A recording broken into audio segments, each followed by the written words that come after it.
Good evening.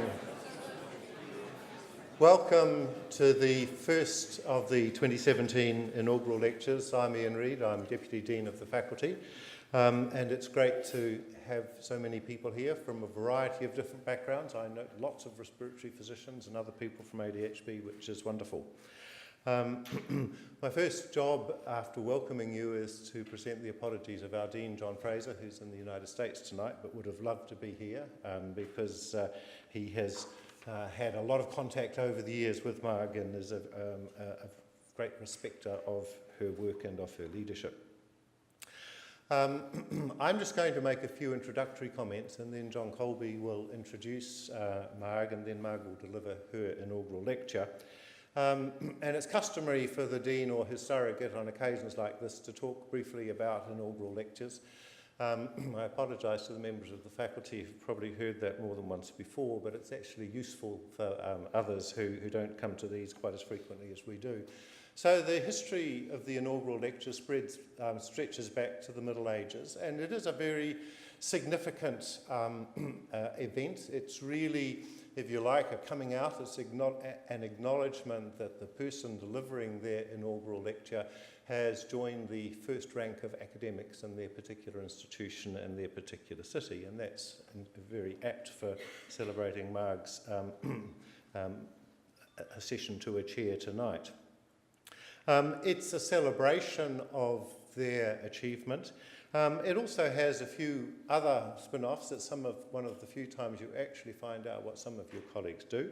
And it's also an opportunity to track their history and just remind yourself where they came from and where they've been and how they've got to where they are today. And I think those are some of the most interesting aspects of inaugural lectures, and often we go away with a much better understanding of our colleagues' history and also of their current activities. It's a particular pleasure to welcome you to Margaret Wilsher's inaugural lecture. She and I first met when we were junior doctors together on the North Scott ward, on Ward 4B, which is long gone, but there are some people in the audience who will remember it. I was going to say the year that occurred in, but I will just say some decades ago. At the institutional level, this is also a very significant occasion because we are recognising the award of an honorary professorship to the Chief Medical Officer of our very close sister institution, the Auckland District Health Board. And perhaps significantly, we're doing that almost exactly 50 years since this medical school, as it then was, budded off from the Auckland District Health Board. So in some ways we're acknowledging our roots as well as celebrating our ongoing connections and collaborations. And at a personal level, it's a chance to acknowledge a colleague who has excelled clinically, has provided enormous professional leadership, both as Chief Medical Officer, but in a number of other roles nationally. And now what we're really celebrating today is Marg's academic achievements as well. So let me now hand over to John Colby, who will give us a slightly more detailed introduction to Marg, and then I look forward to hearing her inaugural lecture as a professor. Thank you.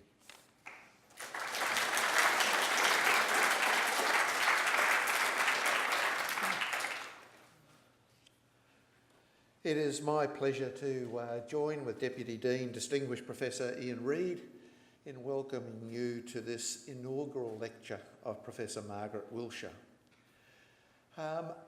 The University of Auckland sets very high standards for all of its appointments, and therefore this appointment is in recognition of the very substantial achievements of Professor Margaret Wilsher. Professor Reid has already indicated that this awarding of professorship to Margaret Wilsher is her joining in the highest echelon of the academic ladder. The assessment of performance in the University of Auckland is based on three criteria: service, teaching and research. As you've already heard, Margaret is a respiratory physician, and we have been colleagues and friends for longer than I suspect either of us would wish to divulge or certainly acknowledge in public here tonight. Although still engaged in clinical practice, Margaret has increasingly taken on leadership roles in the health sector. These are many and varied. At Auckland District Health Board, she has been Chief Medical Officer for a number of years, a member of the National Health Board, and substantive roles in a number of other district health boards, and many other roles within the health sector in New Zealand. Margaret has been engaged in teaching of medical students, although in recent years this has had to be curtailed somewhat as her other commitments reduced her ability to continue in clinical practice in as much as she might have otherwise wished. She undertook her clinical training at Green Lane Hospital, then went to London to the Royal Brompton Hospital, where she undertook an MD. This was supervised by the then doyen of respiratory medicine, Professor Margaret Turner-Warwick. Since her return from London, Margaret has continued to be actively engaged in research, despite her heavy engagement in other activities, both clinical and non-clinical. She has been engaged in research that is quite varied, and I am sure that you'll want to hear a lot more about this from Margaret rather than from me. That this promotion is deserved recognition of a variety of wonderful achievements, there can be no doubt.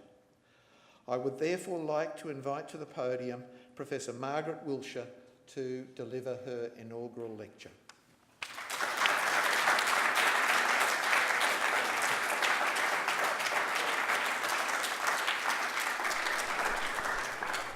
Thank you very much, John and Ian, for those kind and generous words. When one has been the house surgeon for a registrar, let me assure you that that relationship never changes. And I was rather expecting to be reminded of some of my shortcomings as a junior doctor, just for history's sake. But here I am, dressed like a tomato, in front of you all today, to tell you a little story about myself, and hopefully the audio visuals will oblige. You might ask about the title, and so they are not going to. So we'll try this. And we don't want to end the show because you haven't seen anything yet. Perhaps that will do. We'll start and we'll see how we go. Look at how help can be summoned when wearing a red gown.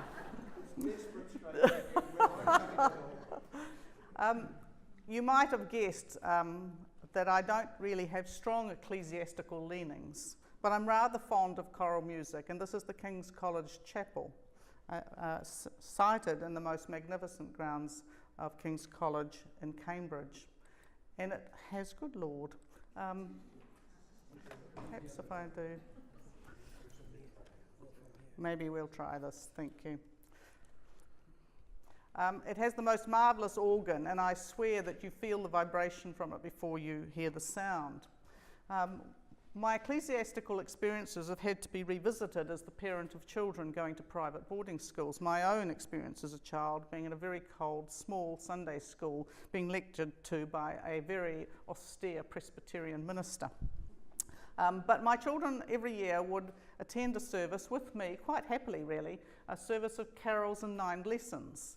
And the sermons were quite brief, just a quick lesson, and in a lovely carol, and they were all the songs that we know and love.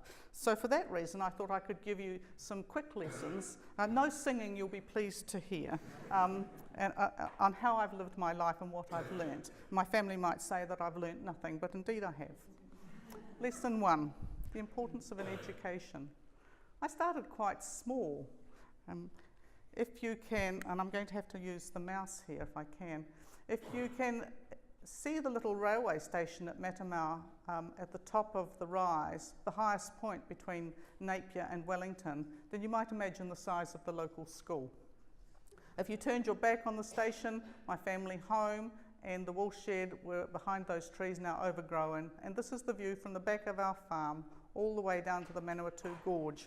My father always said it was so bloody cold in Matamau, he was quite keen to get out, and he did eventually and moved to Tauranga. My parents always insisted that we get a good education. My father was deprived of his tertiary education ambitions because of the Second World War. So he insisted that we all have some degree of tertiary study. So I'm very grateful to my parents, my mother is here today, for ensuring that I at least got to university. And here we are at medical school, an unprepossessing bunch on the surface of it. But they were great years, and Otago Medical School provided me with a lifelong enthusiasm for learning. I would like to point out that many of these people have had very distinguished careers despite the attire in the, I won't say what decade it was. When I left medical school, I had no doubt that I wanted to be a physician. I enjoyed every single topic that I studied, and I would have been happy being a psychiatrist or an obstetrician or a paediatrician. But for one thing, the lack of influence. Not so much the lack of enthusiasm for career, but the character. And I will say that it was the character of the physicians that I worked with that influenced me in regard to my choice of a vocation in medicine, internal medicine. I started at Green Lane Hospital as a second-year house officer in paediatric cardiology. I was a house officer working for Dr. John Colby as the registrar, and it would not be putting too fine a point on it to say that it was the blind leading the blind.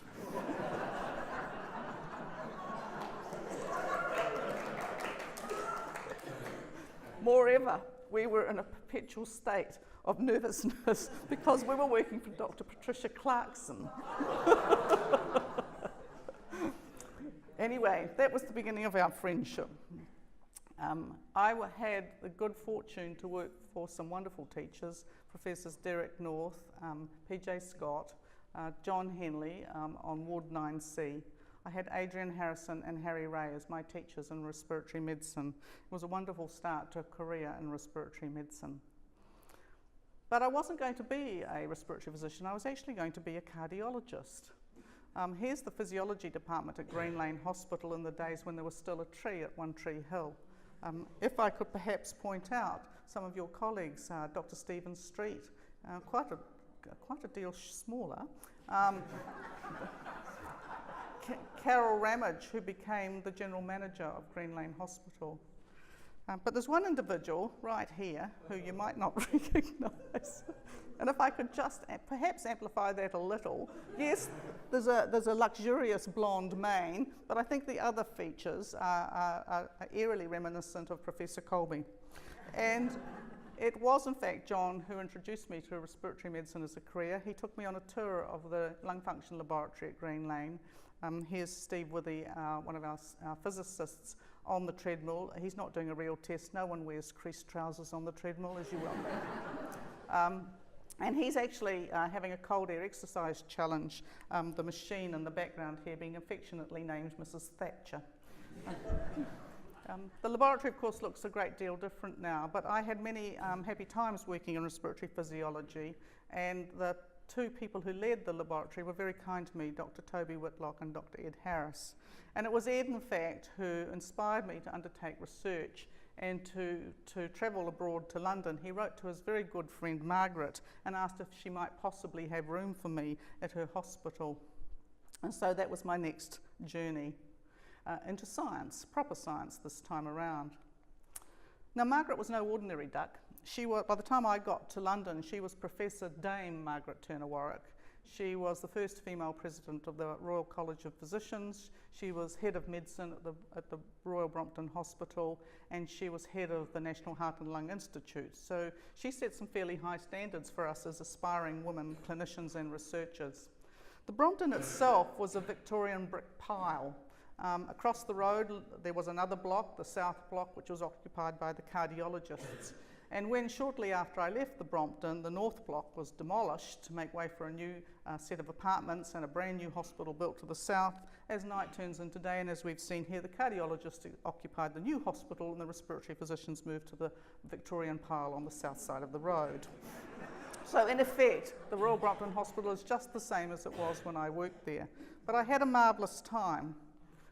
It had some marvellous co-locations, which I've always found between hospital and university to be useful, but so it was when I was working in London. The Royal Brompton Hospital was conveniently sited in Chelsea. You could walk to Harrods in 15 minutes, Harvey Nicks in 15 and a half minutes.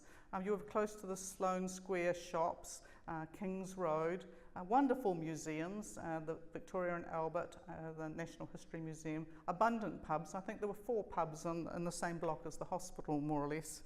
So it was very happy time spent there, and I, of course, was spending it in the laboratory. And my colleagues in the laboratory became lifelong friends. They had to teach me laboratory science, which took some time, but they also had to teach me the ways of working in the NHS. And when I went back a few years later, we hadn't really aged all that much, I feel. We still enjoyed the same pastimes. My job was to explore the effect of pulmonary surfactant on the immunosuppressant properties of pulmonary surfactant. And to do that, I actually had to extract surfactant, which is the lining fluid on the inside of our air sacs. So I'll have to put this into lay languages, so the scientists and physicians in the room, please excuse me. And I had to extract the fluid from a number of species, not all of whom consented. And then I had to extract the lipids in turn, and you can see those laid out on that chromatography plate, and then reconstitute the lipids into a solution and grow cells in that medium. And if the cells failed to proliferate, then I could deduce that the constituents of the medium were immunosuppressant. In other words, they stopped the cells reacting properly. And we did prove that hypothesis, and that was the basis of my thesis. There were a few more pictures than that in it. I also learnt the technique of bronchoalveolar lavage, which was a way in which we could flush cells out of the lung at the time we put a tube down to look and see if there was a cancer or something else. It might be considered a dark art by some of my colleagues, but I still find it useful. What I really learnt, besides the science, and I really was a bit of a butterfingers in the laboratory, I did bugger all the rubber bungs on the burettes when I dried them off in the incubator, and that cost quite a lot of money apparently. But I learnt how to communicate science. My supervisor, Dr. Pat Haslam, was a stickler. She was a perfectionist, and we could not submit a grant or a paper or a talk without her going over it many, many times, and that discipline has stood me in good stead. I then had to come back and get a job, and Harry Ray kindly offered me one. By the time we left England, we had rather more than when we started out, which was just 2 suitcases. We had a container load of household furniture, we had a new car, and we had Antonia. So life was going to change immeasurably. And I had to balance quite a lot of responsibilities in short order, including the arrival of George 2 years later, some research activity, a clinical practice, and a new mortgage. Many of you in this room have been through exactly that experience, and it's not uniquely female. There is quite a lot of data about the risks of taking on too much when you have a new career. These are New Zealand data, and what you can see here, in fact, is the risk of burnout is highest in those years when new consultants are actually taking up their first job, trying to get themselves established in their careers. And there's somewhat more risk of burnout for women more than men. This is not a unique finding to New Zealand. Almost every health jurisdiction and country has found the same. In this large survey of Norwegian doctors, predictors of emotional exhaustion in women at 15 years post-graduation related as much to work-home interface stress as to anything else. Not that I'm saying I had a stressed time at home, but there were expectations. I will let you read that.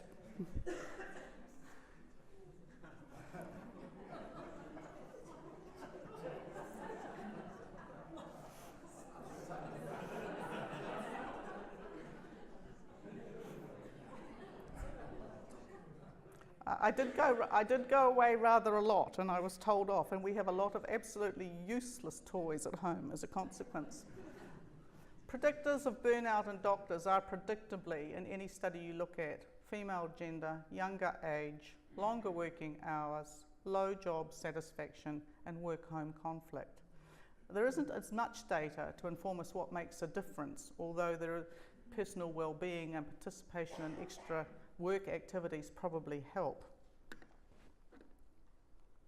I'm pleased to say that in Auckland We have nearly 50% of our consultants are women, which is fantastic and better than any other hospital in New Zealand. So that's a tribute to what the universities are producing and what in turn we are hiring.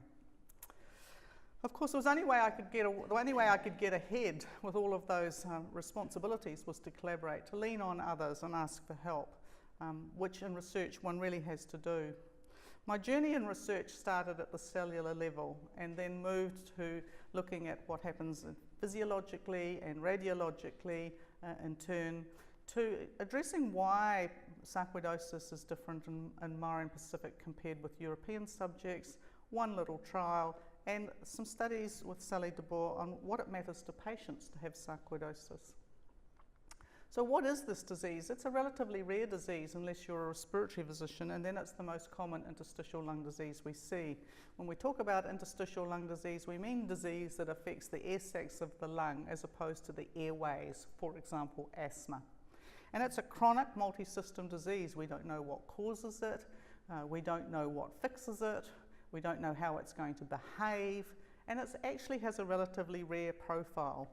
Doctors who work in sarcoidosis are generally considered funny little old people that hide away in a back room studying an obscure disease. Well, that's me. It's characterised by inflammatory tissue containing whorls of cells called granulomas, and they have these multinucleate giant cells. And this is relevant because this is what we see in certain infections such as tuberculosis or leishmaniasis, not in the classic pneumonia, for example, but in more complex and chronic infections. So I started at the cellular level because that's what I learned at the Brompton. This was in the days before molecular science and certainly before nanotechnology. And we looked initially with kindly, Professor Jim Watson offered space in his laboratory for a technician, and Nick Birchall collaborated with me to look at gamma delta cells. We were quite keen on those cells. They'd been recently identified and been associated with diseases such as TB or leishmaniasis that resulted in granulomas, just like sarcoid. We didn't find any. That didn't stop us from making some other observations, however, because when we were recruiting for tissues for this study, we noted that patients tended to cluster and presenting in the spring, particularly if they had a condition called erythema nodosum. Oops, now I've buggered this up. I'll just go back. Sorry. If you could get that off for me, please. Erythema nodosum is a characteristic rash that affects the shins, and it occurs predominantly in the spring months. Now, we had no idea why that was, but we reported it, and it had been reported in the northern hemisphere in several countries. I now understand why that could possibly be some 25 years later, because we believe that poorly degradable mycobacterial antigens might be responsible for sarcoidosis, Mycobacterium avium being one such pathogen, and that's in the garden soil. And in this part of the country, gardeners get into the soil and dig up their gardens in the spring months. So that's my new hypothesis. But let's move on. We weren't finished with TB. Greg Murison from Jim Watson's lab and I were quite interested in T cells, which are another kind of white cell, which had been recently identified as having different types based on the chemicals or cytokines that they secreted. At that time, rather simplistically, they were just Th1 and Th2. And we were able to show that patients with tuberculosis who had a really good immune response and therefore relatively few mycobacteria in their specimens were more likely to have more gamma interferon, whereas those with more disseminated, as in the top image, I'm too frightened to use that pointer now, were more likely to have a Th2 response.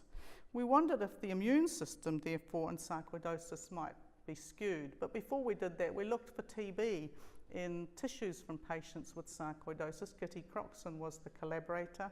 We found plenty of TB using the new technology PCR, which is now just common garden in a small benchtop machine. And we could identify TB in the TB patients, but we could identify no DNA signal in any of the sarcoidosis tissues. But we decided to pursue our interest in whether or not the immune system is skewed. In other words, in sarcoidosis, is the immune system skewed towards a Th1 response so that clinical presentations and manifestations are reflective of that.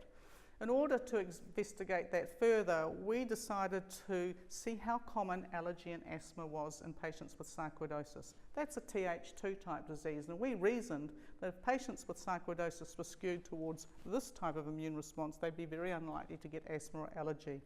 And so we studied a large cohort using the same methodology that had been used in very large studies internationally to look at the prevalence of asthma and allergy in populations, including New Zealand. And we found no difference. You were just as likely to have asthma or allergy if you had sarcoidosis as the normal New Zealand population.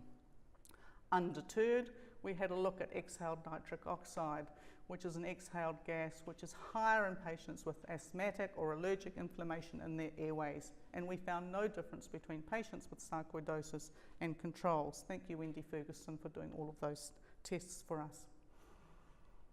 But sarcoidosis is an airways disease. I've talked about interstitial lung disease. It's my primary interest, the diseases that affect the edges of the lung where the alveoli are as opposed to the airways. But sarcoidosis is, and I'll have to use this pointer, is an airways disease. If you look on your left-hand screen, you can see that following this airway down here and up here, the black being the airway, all that white abnormal stuff shouldn't be there. And that's eventually turns into scar tissue, distorting the airway, and that in turn accounts for some of the physiologic abnormalities. And we were able to show that the extent of scar tissue influences the physiology. That was work done with Athol Wells, and thank you, David Milne, for scoring literally hundreds of CT scans. Subsequently, Lisa Young was able to demonstrate that the bronchial responsiveness or the reactivity of those airways also correlated with the extent of scar tissue present, and that was the remodelling we saw around those airways as a consequence of the scar tissue forming in that pattern. And thank you, John Colby, for your expert physiology advice. Sarcoidosis has many different patterns of disease. These are CT scans, and you can see here in a cross section that the disease is primarily around the major airways in the centre of the chest, this being the heart, and to orientate you, this being the spine. But in other patients, we see all these little white dots, which should not be here. So there are a wide variety of patterns, and we don't understand why that is. But we were interested in knowing whether that might, in some way, inform our approach to the diagnosis. Initially, Athol Wells and I did a study looking at whether we washed the cells out of the top of the lung, we'd get more useful information than if we'd washed them out from the bottom of the lung using bronchoalveolar lavage. And we showed that there really wasn't much difference. Sarcoidosis has a predilection for the upper lobes, though we thought it might be more useful to sample in that region. Sally de Boer looked at biopsy. Would the pattern of disease inform you as to the likelihood of a positive biopsy? And again, whilst the total burden of disease radiologically might give you a clue as to the success of that rather invasive procedure, the individual patterns were not so helpful. One thing we observed over years of doing these studies was that our Pacific and Maori patients with their common Polynesian ancestry had a very different type of disease. They were far less likely to have involvement of the lung tissue itself, but they had quite striking sinonasal disease and facial disease with the hideous deforming lupus pernio skin disease that we see in African Americans. They quite commonly had enlargement of the glands around the face, whereas we rarely saw that in Europeans. We looked at 406 of our patients, going back over their records to see whether we could prove that in some way there was a different type of disease in our Pacific and Maori patients. We had a reasonable number, albeit representative of our local population, and we were able to show that if we looked at chest x-ray stages, which is, and stage 3 and 4 is when the scar tissue is evident as opposed to the earlier stages, that Pacific and Maori patients were far less likely to have evidence of scarring lung disease. If we took their CT scans into consideration, where we have so much more information, we could see that over half of European patients, or nearly 2/3, have evidence of pulmonary disease, but only a quarter of the Maori and Pacific patients. Conversely, the Maori and Pacific patients are more likely to have involvement of other tissues, and it's very rare to see erythema nodosum, which is a sarcoidosis manifestation almost uniquely confined to Europeans. Interestingly, Maori and Pacific have a lower prevalence of IPF, we believe. These numbers are from a relatively old study, and they're very small and confounded by the fact that Maori and Pacific live far less, they live on average 10 years less than Europeans in this country. But pulmonary fibrosis, idiopathic pulmonary fibrosis, is virtually unseen in this population. So whether there's a biologically different response to lung injury and the formation of scar tissue, we don't know. We can only guess. Maori and Pacific, of course, are overburdened by airways disease, particularly bronchiectasis, which is an inflammatory disease of the airways, a chronic infection. And Sally DeBoer and Chris Lewis have shown that despite the fact that there's clearly socioeconomic deprivation differences, that the impairment in lung function cannot be accounted for by that alone. There must be a biological factor as well. It was about this time that Sally joined us to commence her MD studies, and I'm grateful for all of the work that she put into her thesis. She started by comparing a simple exercise test called the modified shuttle walk with formal cardiopulmonary exercise to see whether a field test could be useful, perhaps for those hospitals that don't have a full cardio exercise program. And then she moved to explore why it is that patients with sarcoidosis seem disproportionately breathless compared, more than you'd expect given the extent of disease radiologically or their physiologic impairment. She found that the lung function parameters here did have a relationship with patterns of CT abnormality, particularly those patterns involved with the formation of scar tissue, which is what fibrosis means. But she also noted that the degree of breathlessness didn't associate with the overall extent of disease radiologically, and it didn't associate with exercise limitation either. There had to be something else going on. When you think about breathlessness, we call it dyspnea, there are lots of different descriptors. Some patients will, when you ask them what do you mean by breathless, they will say, I feel like I need more air. Others will say that I'm feeling that my breathing is too rapid or too fast. Breathlessness is common in sarcoidosis, and it does have an impact. It's associated with depression and reduced quality of life, but it can't be explained by lung function impairment or disease chronicity. There is some influence from psychological factors. We couldn't determine exactly the extent of that or why, but it's clearly associated with hyperventilation and a sensation of air hunger, and that in turn has led us to refer patients to our physiotherapists with a diagnosis of a disordered breathing pattern. Juliet Ireland also took the patient's perspective into account, looking at perceptions and beliefs in sarcoidosis, and found that the prevalence of depression and anxiety was quite high. If you sum borderline and actual using the hospital anxiety and depression score. That's not so surprising for a chronic disease. She also found that patients with sarcoidosis had interesting perceptions and beliefs about their treatment, which were different to what we as prescribing clinicians might consider. Another reason why we should talk to patients about what they perceive to be important for them. And then I'm grateful to Mark Boland for showing an interest in bone density. Sarcoidosis is associated with abnormal calcium metabolism, and Mark was interested in that and wondered whether patients with sarcoidosis might be more prone to have osteoporosis and whether or not vitamin D might be a therapy of value.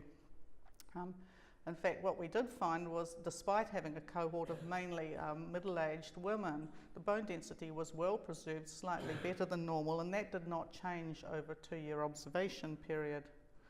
And giving vitamin D made no difference to blood or urine calcium or to markers of bone mineral density turnover, although one patient did develop very high levels of calcium, which I can tell you is not good for you. While I was away on sabbatical in 2009, I was approached by Professor Merrin Tawhai from the University of Auckland Bioengineering Institute. Merrin was successfully modelling the human lung, and she was very interested in the mismatch between ventilation and perfusion in the lung. So if we take this little air sac here called an alveolus, we need blood to go in and gas to come in so that we can exchange the gases here. and successfully remained pink, as most of you are in this audience. And she was interested in what would happen if that vessel blocked. That's called a pulmonary embolus, because that's the most common cause of that, a clot breaking off from the leg and travelling to the pulmonary arteries in the lung. She and her team were able to take data from the CT scan and show what the vasculature looked like, both the pulmonary, the arterial and the venous vasculature, and then in turn all the way through to that alveolar capillary bed, and model that, and then she could adjust the model. And this is work from Alice Clark showing what happens when you simulate blocking a vessel.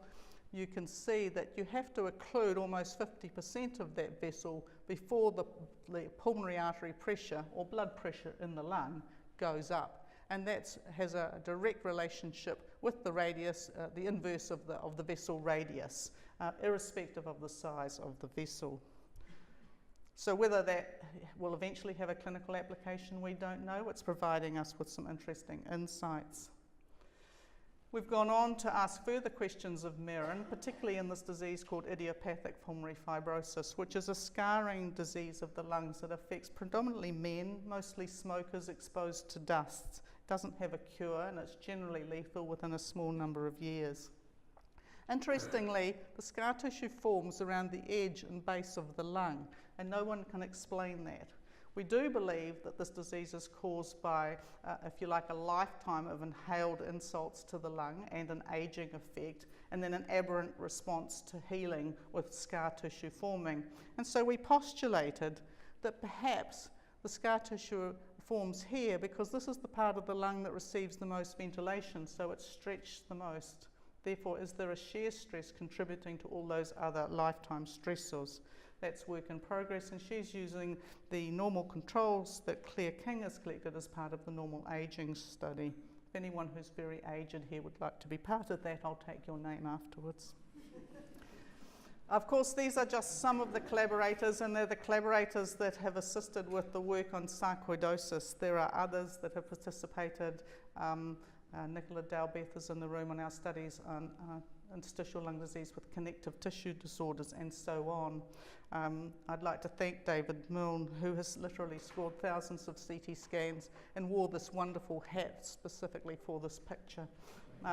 But the others I'll leave to your imagination. They are all my dear colleagues, mostly in respiratory medicine.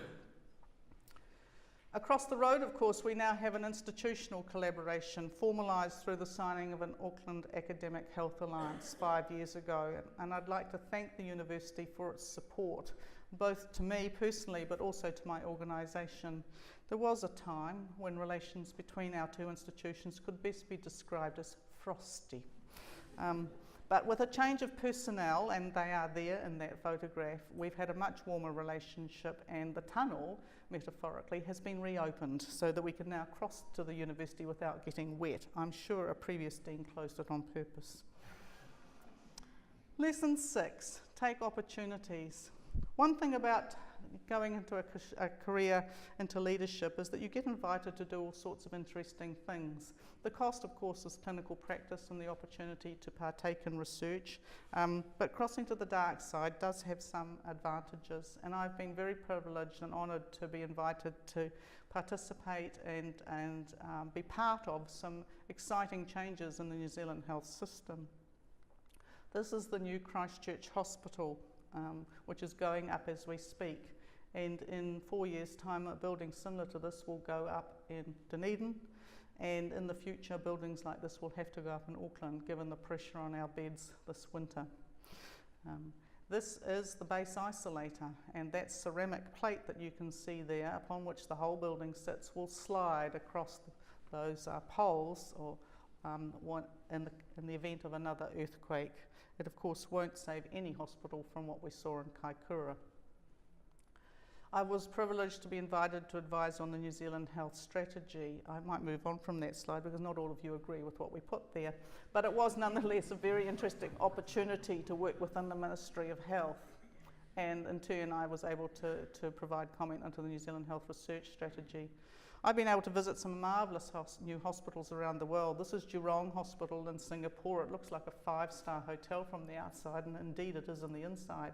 It has embraced automation. These are the case carts you can see carrying all the food and linen to the wards, which are fully automated, and if you stand in front of them, they just stop like that. And it took 2 hours to get the first meals up on the first day because all the staff were playing with them, trying to get them to stop. Jurong is also paperless. That trolley you see there is the patient record, and it's how you place any order, which is quite phenomenal. I've been subject to some new reading. I don't have to read all, I must confess to reading the New England Journal in bulk every 3 months, and I've picked up a whole range of other interesting and sometimes not so interesting books on leadership. And I've been very privileged to hear some amazing speakers. Dr. Jerry Brown is a former Time magazine Man of the Year. He was the sole doctor in a small hospital in Liberia, 6 beds, population of 1.4 million at the beginning of the Ebola outbreak.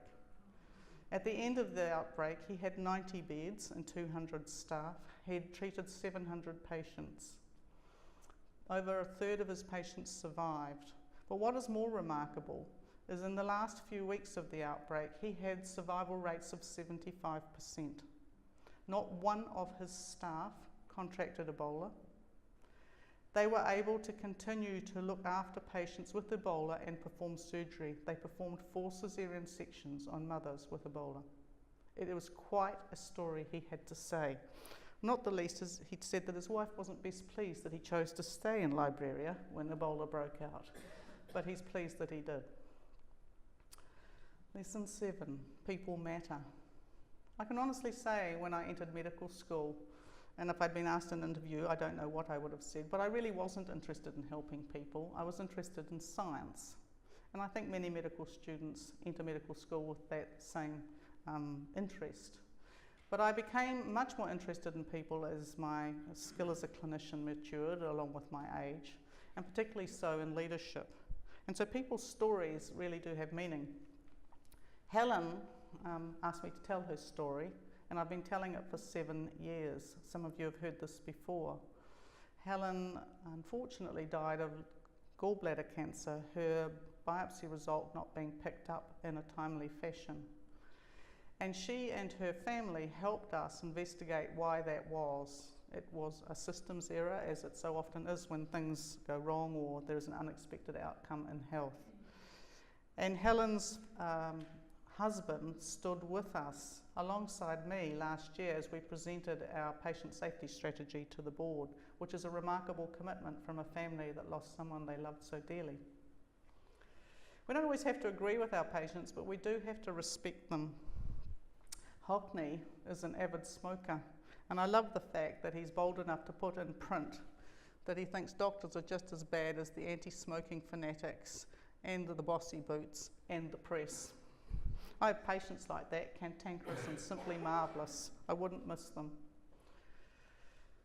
Our staff have wonderful stories to tell as well, and we are an organisation that depends entirely on people, and our staff are the most wonderful people that you could hope to meet when you're feeling unwell, or even to have as your friends and colleagues. Katrina worked for the hospital for some 30 years and for us for some 20 as our bronchoscopy charge nurse. Here she is at her retirement, having survived a catastrophic stroke. She woke in the night, realised what was happening, and nudged her husband, who miraculously awoke and was able to call the ambulance. Listen up, dear. And she was in the interventional suite within 2 hours having her clot extracted, and she made a full recovery, which is a remarkable story. And she's been on television singing our praises ever since. This is Joe, who runs the histopathology laboratory as a senior scientist. Some of you will have met him. Every Christmas, Joe gets a merry band of revellers together, some of whom are talented, like Julian Weiss, and some of whom are not, like me. And I don't always give up my Christmas, but Joe does, and he puts on a concert at the Auckland City Mission lunch. Many of our staff make extraordinary contributions outside of their public hospital life. I thank Ailsa Clare and the executive team and other contributors who reset our values and asked staff what they thought about people who were not so nice to them and how they'd like to be treated themselves. And that's been an enormously positive thing for the hospital, and it's been followed by work done by our colleges, particularly by the College of Surgeons after they had a little wake-up call in the media, and by the College of Physicians, particularly John Colby as president of the college, leading work on how we should treat our colleagues, how we should behave professionally, and that's, I think, made a big difference to our hospital. Teams are everything. This is just one of the teams I work with. I'd like to acknowledge my executive team, my senior leadership team, my medical directors team, the teams I work with in research and across the country. But my respiratory colleagues are members of the team that I've belonged to for over 30 years. And I've always said that the team that has a Christmas party together is the team that does a really good job together when they go to work. Not everybody's pictured here. I'm sorry, Sage, your picture's not there. But everybody else that I could find an old photograph is. So thank you very much to those colleagues who've had to put up with me all of those years. Old teams like that, they're a bit like families. There's a fair bit of support when you need it, but also some good, honest feedback. Authentic leadership is something I guess I've had to learn, as well as obviously reading about. And one thing about being a leader is that you have to be visible and you have to be prepared to make a complete plonker of yourself. The thing about leadership is that it's not really that easy. When I started out, I had to do a small project as part of a management certificate I was doing. So I surveyed a number of clinicians across the hospital about leadership and what they saw as appropriate leadership attributes in a hospital. So I asked them the usual question, what are you looking for? And they gave me the usual answer. You know, they wanted the kind of Mandela, JFK sort of stuff without all the hanky-panky. You know, integrity, honesty, communication, etc. The stuff that you can read in any textbook and I'm sure spout out yourself. Not everybody I interviewed was a doctor, but of the doctors, they also had one other thing that was right up there with integrity. They wanted clinical excellence as well.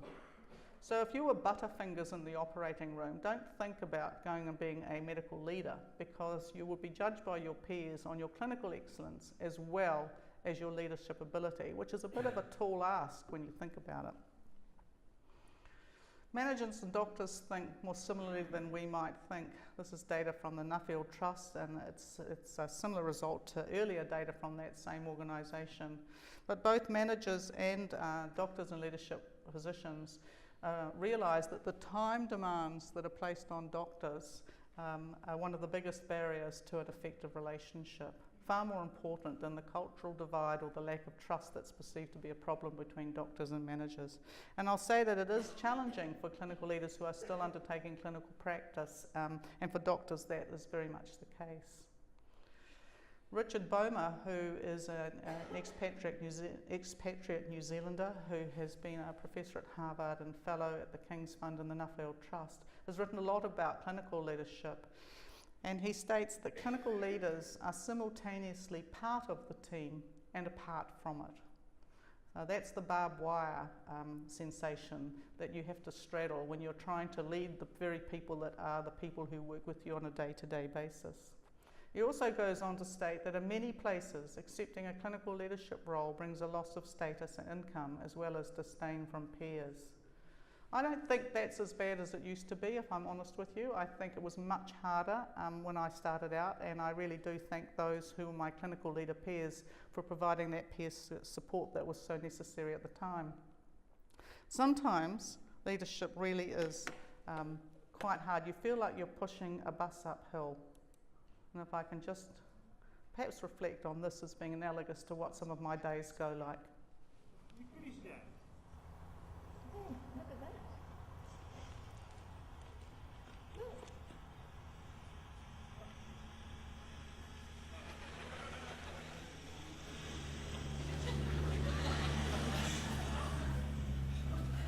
He's burning a bit rich. Okay?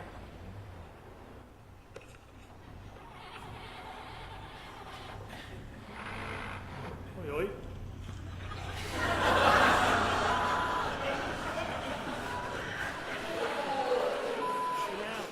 Perhaps not that bad. But sometimes things just don't go to plan. I've obviously lots of reflections on leadership, and I guess this is what I consider to be my principal learnings. It's incredibly important, to be honest. Doctors have great crap detectors. They'll find you out if you try and fib it or fudge it, so you might as well just spit it out at the beginning, even if it's a bit painful. And you do need to be visible, and that's where the clinical practice bit really helps. And it's all very well going into a room pretending you listen, but if you're not actively listening, you'll also be found out, and the rest is common sense, I think. It's incredibly important to have a peer support group, and I'm really, really lucky. I think we've got amazing clinical leaders across the road at all levels, and on this side of the road too, so I feel very supported. Thank you all very much. The final lesson is probably the most important one. I do have met people who live to work, but I don't. I work to live. I'll be quite honest about it. I have a lot of interests, and including going to art exhibitions. Sometimes I do this at the end of my conference. Please don't listen, Elsa. I go to the theatre. This is the Covent Garden Opera House. I don't do the bees, but I need the bees in my garden because I'm a very keen gardener. I'm a keen cook. I like being outdoors as much as possible, and I love reading, and that's just some of my interests. And I can recommend City Lights books in San Francisco if you are ever there. My son took me there only recently. It's an amazing bookstore.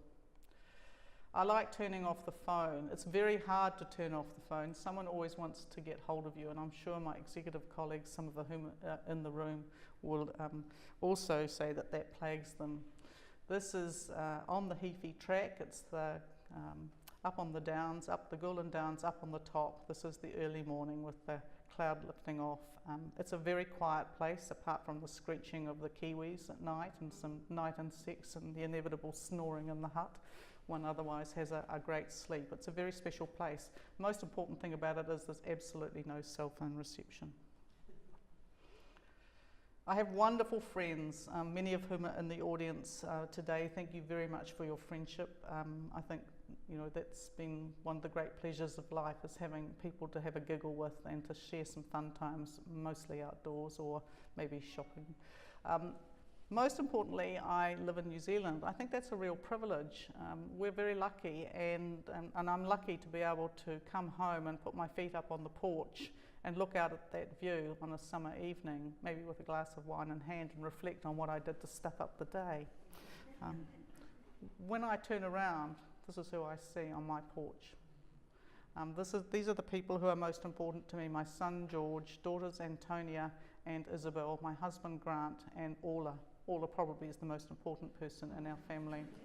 So thank you very much to my family, and any thanks are due to you for letting me spend so much time at work, and thank you to all my friends and colleagues here today at the university for allowing me to witter on for so long. Thank you.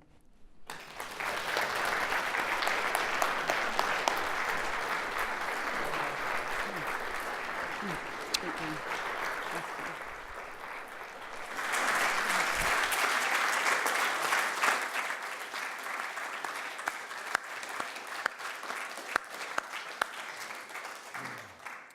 Thank you, Marg, and welcome to the Professoriate. And now I'd like to ask Elsa Clare, Chief Executive Officer of the Auckland District Health Board, to come and propose a vote of thanks to you.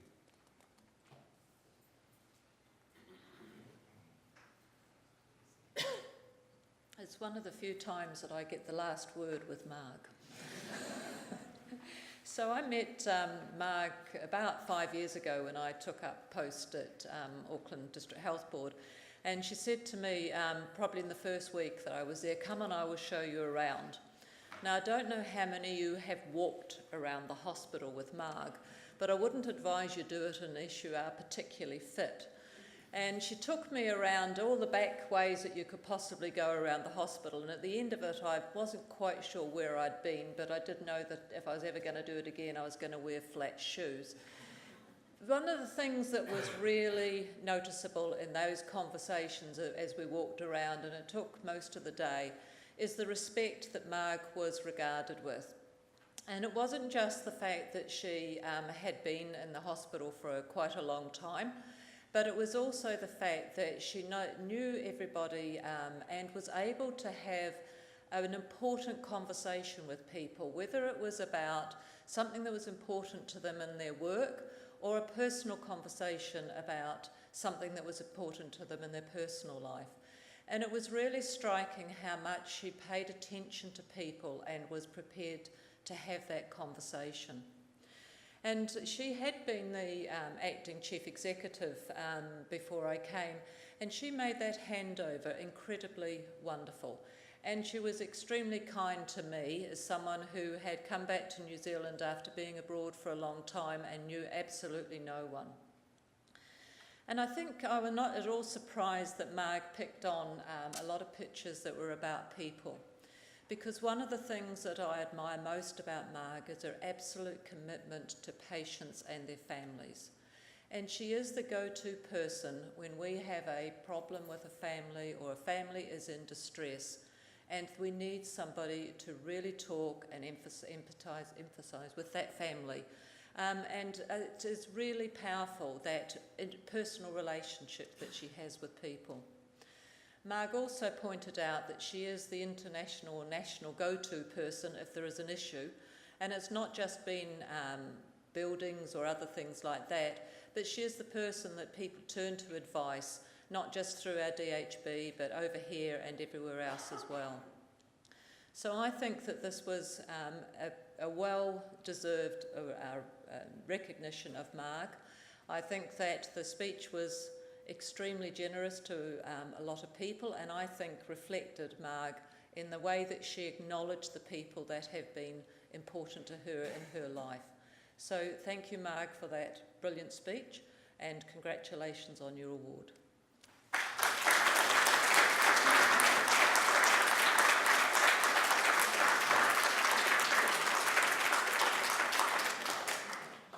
Thanks, Elsa. The last official duty for the night is to present Marg with a plaque, for want of a better term, acknowledging her joining the professoriate and acknowledging the excellent inaugural lecture given tonight.